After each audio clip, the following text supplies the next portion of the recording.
içine nasıl sığdırdın?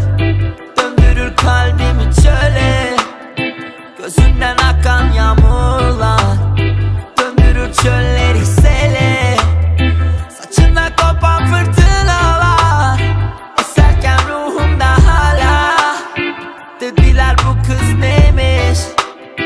Dedim felaket felaket felaket. Bu kız bir afet bir afet. Gözüm gözüme değse kopar kıyamet kıyamet. Yarattım dünyamda zelzele, hala sallanır bu herkele. Kaybettim kalbimi ben yine. Ah felaket felaket.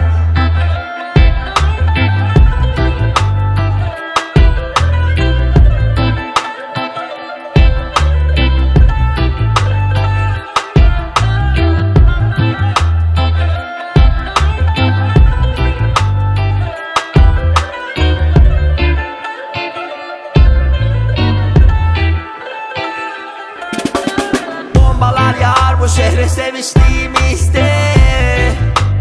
Darbeler vurur ruhuma seni düşünüp her içtiğimde. Maddeler susarım sana, konuşamam açım susarım sana. Seni bana beni sana hiç anlatamadım. Çok fırtınaların koptu, dalgaların boğdu, yalanlarım çoğaldı. Yarınlarım lavlarının en altında kaldı.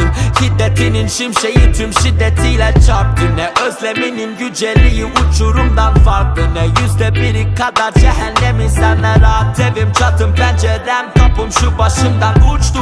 Gök yere düştü, sıyrıldı sıtkı.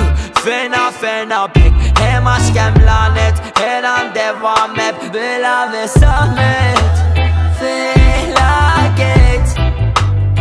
Bu kız bir afet bir afet.